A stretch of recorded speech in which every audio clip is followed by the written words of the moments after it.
பிசாசு செய்யற மிக முக்கியமான தந்திரத்துல என்ன ஒண்ணு அப்படின்னு கேட்டீங்கன்னு சொன்னா, இங்க இருக்கிறத பத்தி யோசிக்க வைக்கிறது. இங்க உங்களை பாவத்தை பத்தி அவன் யோசிக்க வைக்கல. இங்க என்ன செய்ய வைக்கிறான்? ஸ்பிரிச்சுவலா யோசிக்க வைக்கிறான். என்ன ஸ்பிரிச்சுவலா யோசிக்க வைக்கிறான்? நான் இன்னும் பரிசுத்தமாகணும், இன்னும் நான் நீதி செய்யணும். இப்படியே நான் யோசிச்சு இந்த பாவத்துல இருந்து விடுதலை ஆவது எப்படி, இதுல இருந்து நான் இதை ஜெயிக்கிறது எப்படின்னு இந்த நெகட்டிவான இந்த விஷயத்தை பத்தியே அதை ஜெயிக்கிறதுக்கே நான் யோசிச்சுட்டு இருக்கிறேன். இதை பத்தியே யோசிச்சு இப்ப நான் செய்யறது என்னவா இருக்கு அப்படின்னு கேட்டீங்கன்னா, ஹெவனை பத்தி யோசிக்கவே இல்லை.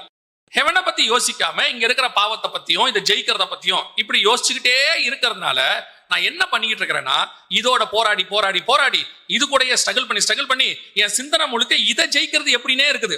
அப்படி இருக்கிறதுனால என்னால என்ன செய்ய முடியல? இதை ஜெயிக்கவும் முடியல.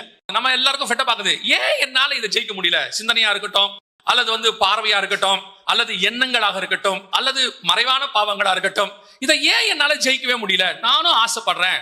சில நேரத்துல நீங்க உபவாச ஜெபம் கூட இருப்பீங்க, அல்லது சில நேரத்துல நீங்க அதுக்காக கொஞ்சம் வைராகியமா இருப்பீங்க. ஆனாலும் ஒரு இடத்துல ஒரு வீழ்ச்சி.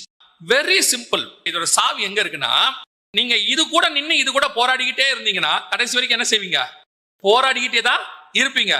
இதை ஜெயிக்கிறதுக்கு ஒரே ஒரு வழிதான் இருக்கு. கீழானவைகள் அல்ல, மேலானவைகளையே நோக்குங்கள். நான் பரலோகத்துக்குரியதை பார்க்க ஆரம்பித்த பிறகு இதை பத்தின எண்ணம் எனக்கு என்ன செய்யாது? வராது.